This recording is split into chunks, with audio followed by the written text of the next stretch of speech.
We will now look at the use of the const, short for constant, keyword to enforce the principle of least privilege in programming. And we'll look at different ways of using this keyword to prevent changes either to references or to data items. Basically, the const keyword, when placed in front of a variable name, prevents modification or changes to the value of that variable. And like I said, we use it to enforce this principle of least privilege. And what that does for us is it reduces the effort it takes to debug a program and prevent unintentional changes to data items that are not intended but do happen by mistake. Now, if you look at older C code, you will not find the use of the const keyword because it was not available in early versions of C.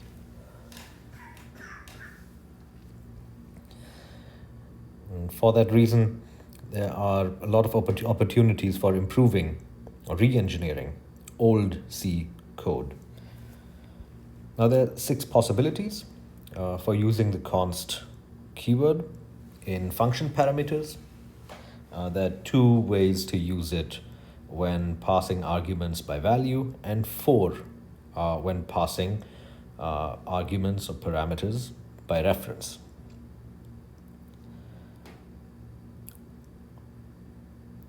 How you should use the const keyword really depends on your application, your use, what you're trying to do. As for the principle of least privilege, it's basically stated like this: always award a function enough access to the data and its parameters to accomplish its specified task, but absolutely no more.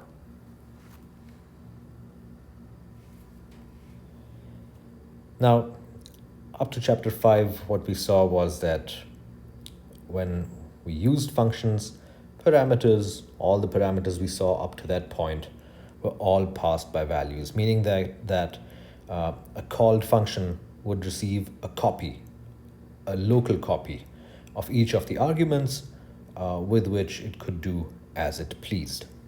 It could modify them. Any changes made to those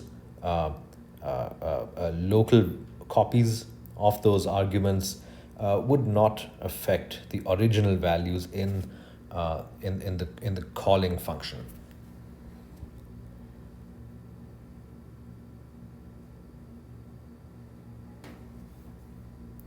Now, sometimes, however, you still want to make sure, even when passing arguments by value, that the value of certain parameters passed to a function should not be changed, even though they're only copies of the original. When that is the case, you can use the const keyword to ensure that.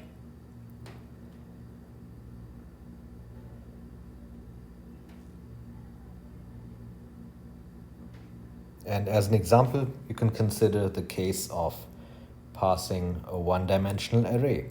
Now, we know that once arrays are declared, their sizes do not change. So it might be a good idea to pass the size of an array as a constant.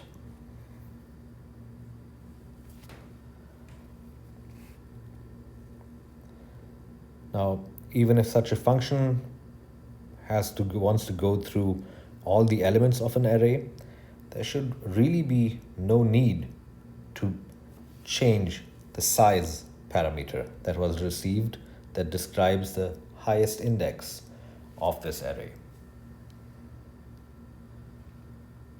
And we've already seen that arrays, which are passed by reference, sometimes should not see their contents changed. And that can also be achieved using the const keyword.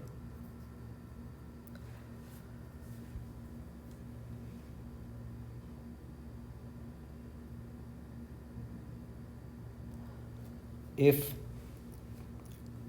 code attempts to change the value of a variable that is declared const, the compiler will catch that and will either give you a warning or an error depending on which particular compiler you're using. Now, let's come to the other four cases. The four cases of where we can use the const keyword when we are passing parameters by reference. And there are basically four options, four combinations. Now, we know that when we're passing parameters by reference, we're basically passing a pointer. And then there's the data item to which the pointer, that the pointer references. There's that data itself. And so there's two things to consider, the pointer and the data pointed at. And depending on whether we use the const keyword or not, we end up with four different scenarios. First one being where we have a non-constant pointer to non-constant data. Second one where we have a constant pointer to non-constant data. Third one where we have a non-constant pointer to constant data. And the last one where we have a constant pointer to constant data. Now each of these four combinations has a use case, can be useful depending on the application, the problem, the situation. And in the remaining slides for today, we'll be discussing these four cases. Let's begin with the first one of non-constant pointer to non-constant data. This situation represents one in which we are giving the highest level of access to data. Basically, we're allowing changes to the pointer and changes to the data. Data can be modified using the dereference pointer, and even the pointer variable can be changed to point to other data items.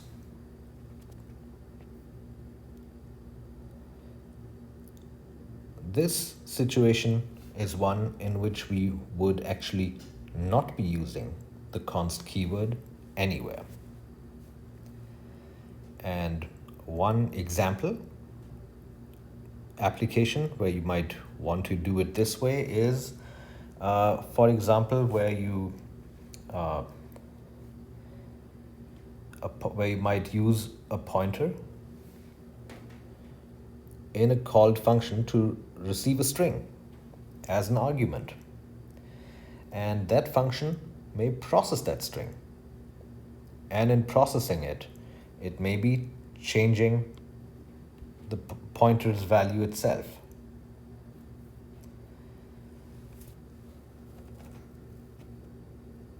Now I'll show you an example program for that.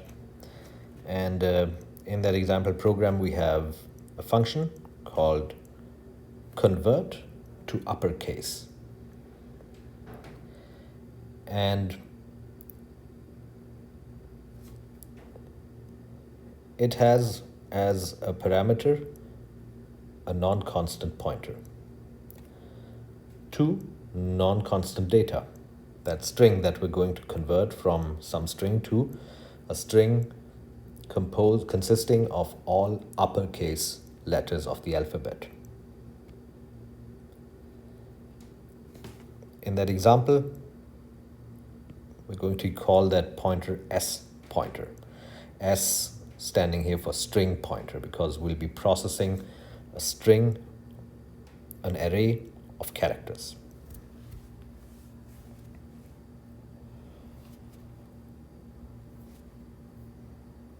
Now, there's a function in in the C standard library called toUpper, which can take any letter and convert it and returns the uppercase version of it. And it's included in ctype.h.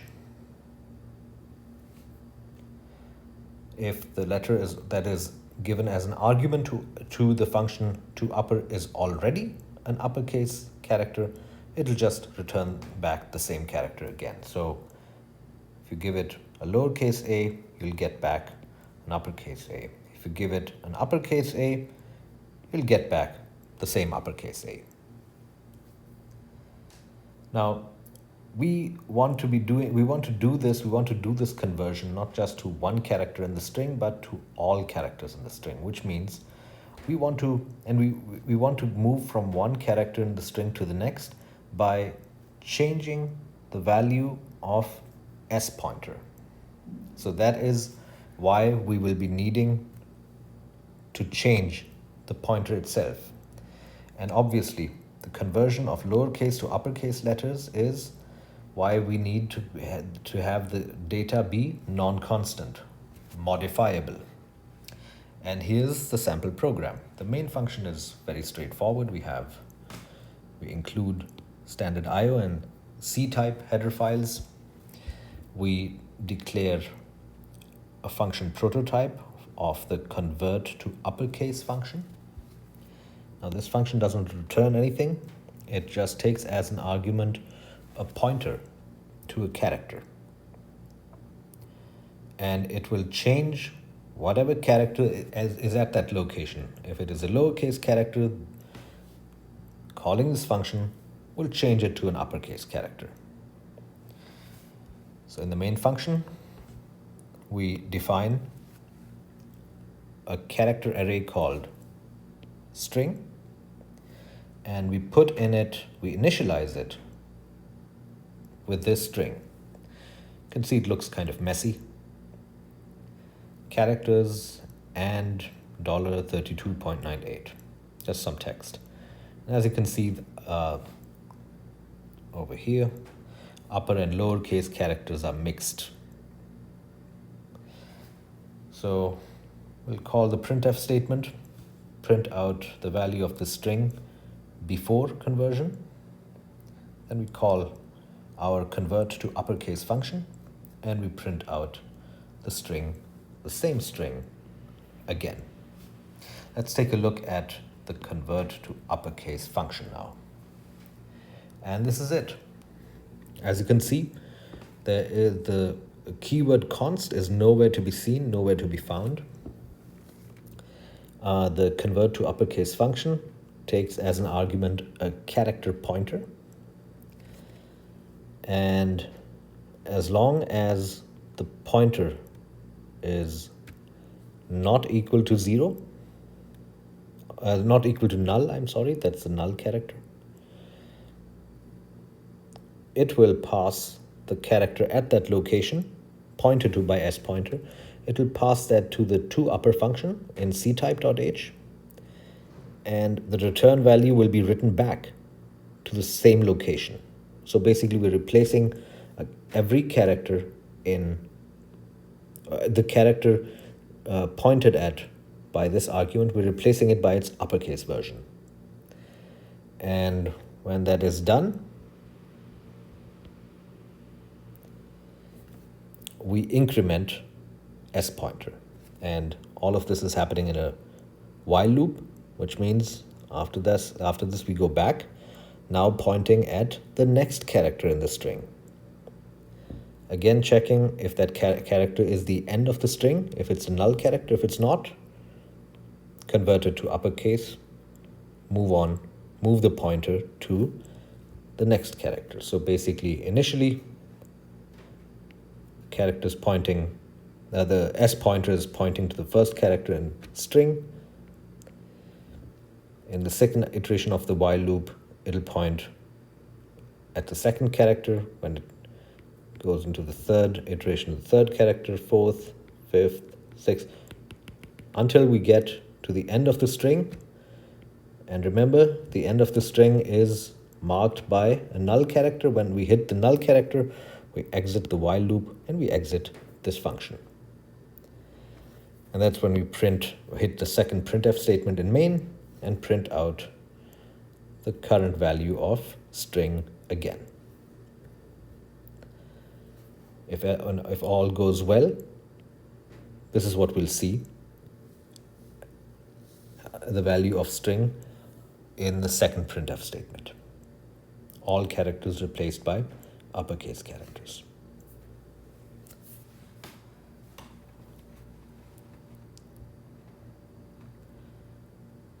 Then we have the second case, where we have a non-constant pointer pointing to constant data, meaning that we can change the value of the pointer, but we cannot change any of the data items that it points at.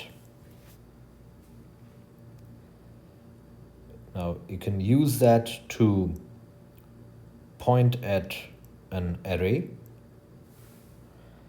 to receive an array argument to a function that will go through each element of that array, but not make any changes to the data in that array. So for example, you might have a function called print characters, which has as its parameter a pointer called sPointer, and if this pointer points at and this pointer will be of type character pointer, but the characters it points at cannot be changed, cannot be modified, and that's why it'll have the const keyword in front of that. And the way to read that would be sPointer is a pointer to a character that's constant. So you have to read this from right to left, from right to left. The function print characters would be using a for loop to output each character, to print each character of the string out, and it'll do so until it encounters the null character. After each character is printed,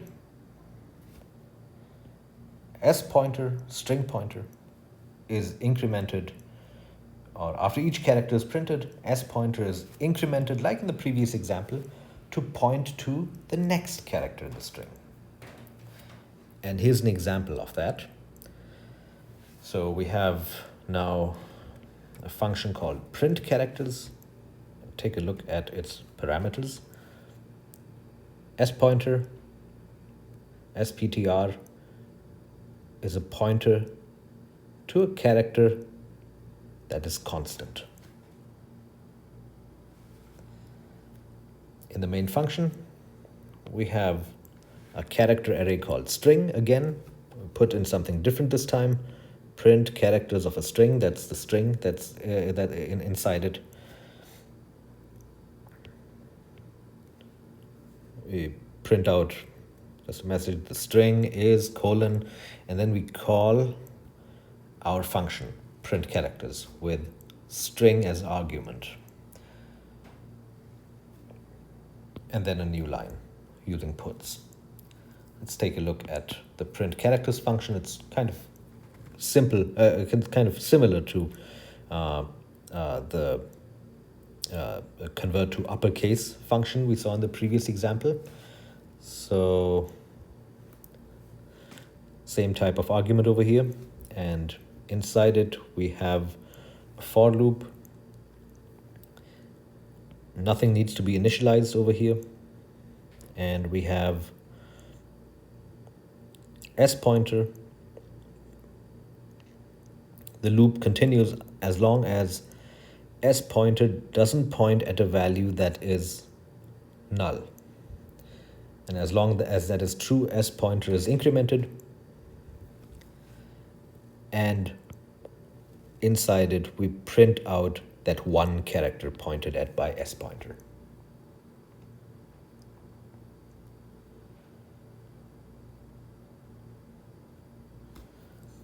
Run that code and you'll see something like this for the output. You'll see the string that we put here in when we defined the string character constant. You'll see that printed out at the output.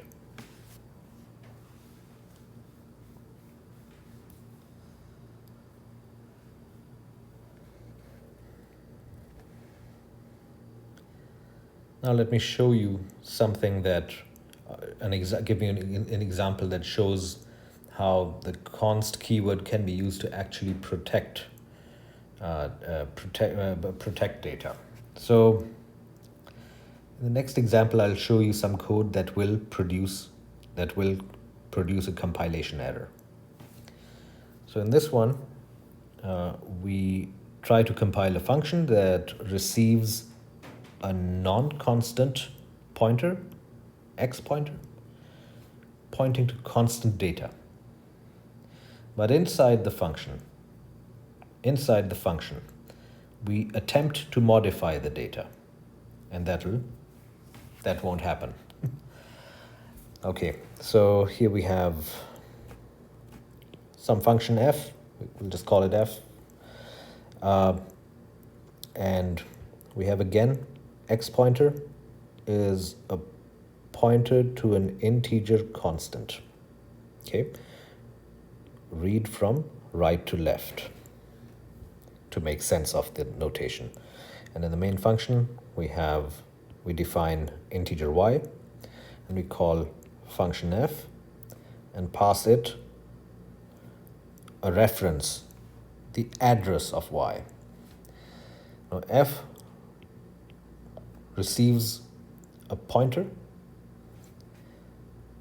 to an integer constant, and inside the function f, we try to assign a new value to the memory location of the integer pointed at by x pointer.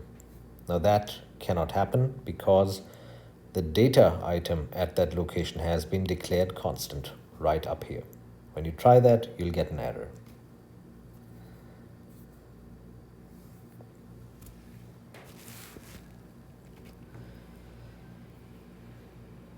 Now I'm going to go on a slight tangent over here and say a few things about arrays and something that's upcoming in chapter 10, structures. Now we've seen so far that arrays are basically aggregate data types that store related data items of the same type, correct?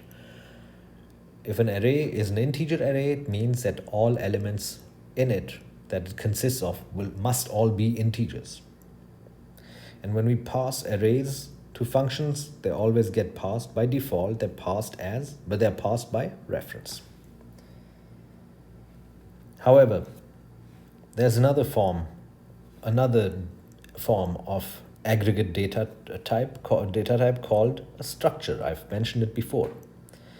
The thing about a structure is that it also contains related data items, but they can be of different data types, meaning that inside a structure, you can have an integer, 3 characters, maybe 2 floating point variables, maybe a couple of double precision floating point variables. So the data items inside a single structure can be of different types. So you can think of that as like storing a record, like the information about an employee at a company. So that could easily be put in a structure in a language such as C. The thing though is that when you pass a structure as argument to a function, that gets passed by value.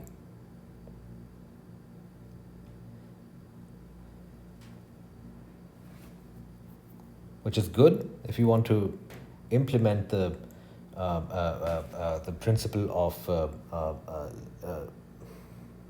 what's it called? Sorry, forgetting. Uh, uh,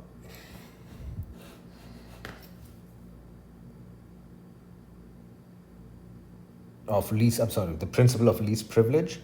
But there's a downside to that, and that is, of course, that structures can be very large. Structures can even contain arrays, and this means that when a structure is passed to a function as an argument, it may take a lot of time, or significantly more time, to make a copy of that entire structure. Now you can always bypass that. You can what you can do is you can pass a structure by reference. You can still do that, and that has the advantage, of course, that you still pass a structure, but you get the but you get the performance advantage of passing by reference. So you don't have to live with the execution time overhead of passing by value. On the other hand, if it is necessary for you to pass an array by value, you can do that too by putting that array inside a structure. When you pass that structure, you're passing on the inside one of the data items, maybe the only data item, is an array, and that will be passed by value. So the called function will receive its own copy of that array.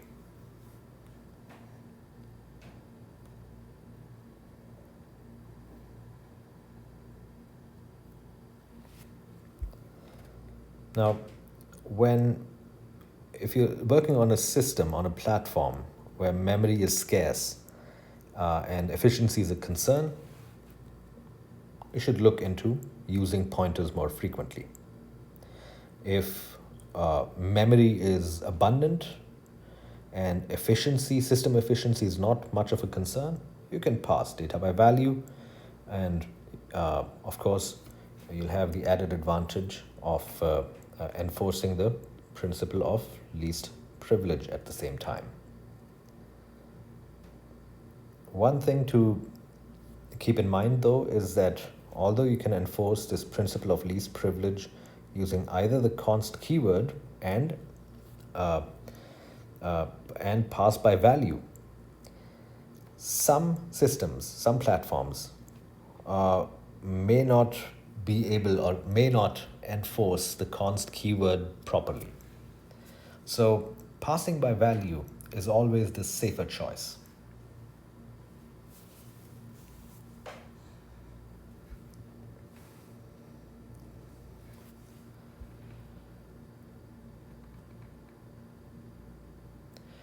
Okay, then we have another option, another possibility.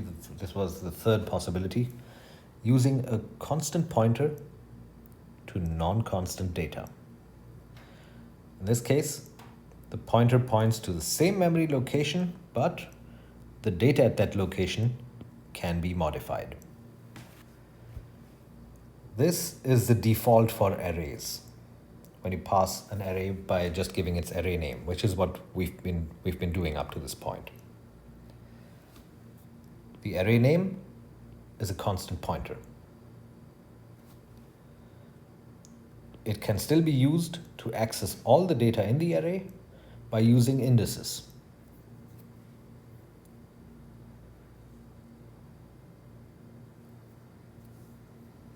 And a use case of a constant pointer to non-constant data is it can be used to receive an array as an argument. You can make changes to that array using index notation instead of incrementing the pointer like we did in the last two examples.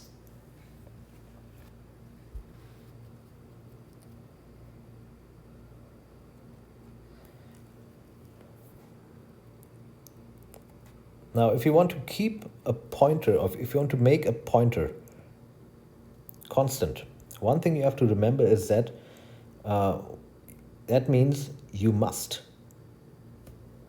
initialize it when you define that constant pointer, not afterwards.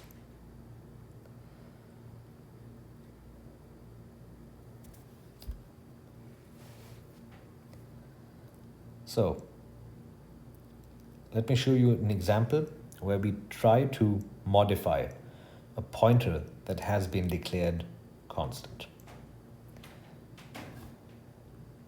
And the way we would write that is like this. So notice that the const keyword is now appearing to the right after the pointer operator. So like before, we would read this from right to left. This would be read as a constant pointer to an integer.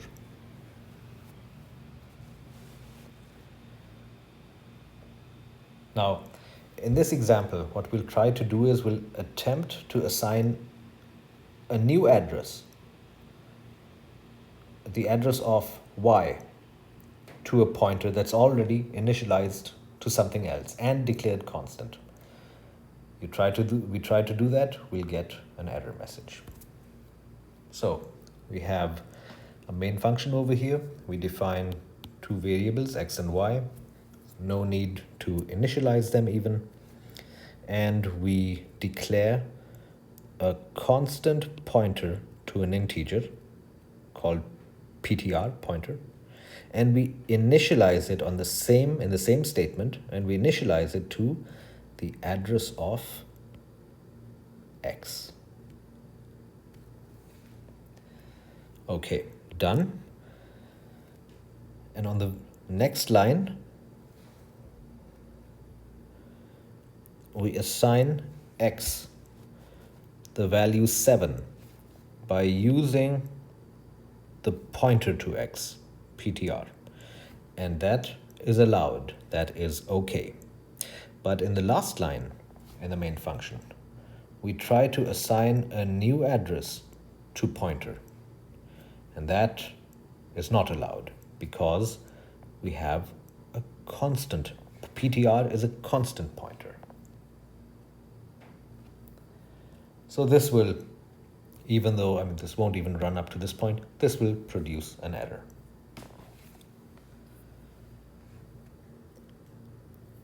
The last case, case number 4, is the one that gives least access privilege and is the one in which we have a constant pointer to constant data.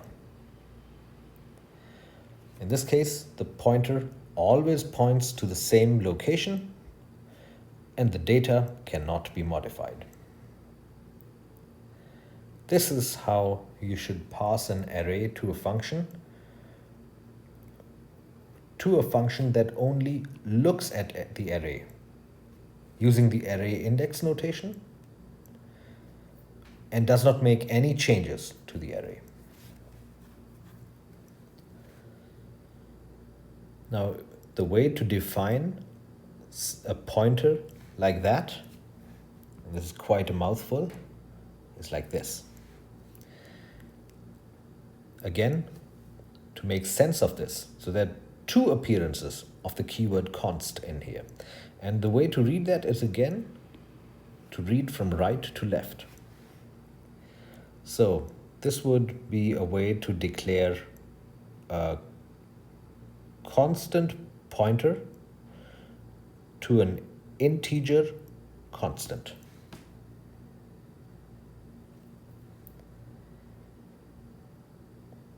So you should be very clear about the meaning, the difference in meaning when we put the const keyword to the right of the pointer operator or to the leftmost of, or to the left of the data type.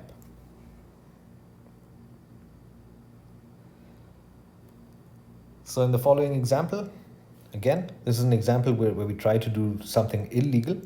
We attempt to modify the data that ptr pointer is pointing at, and we also try to modify the address stored in the pointer. Both will produce errors. So this is a modification of the previous example. So here x is initialized to 5, y is defined right next to it, and then we initialize this constant pointer to an integer constant. And PTR pointer is initialized right here to the location of x. So for fun, we call the printf statement and we print out the value at the memory location pointed at by pointer, which will be 5. In the next line, we try to modify the data value at that location. This will produce an error.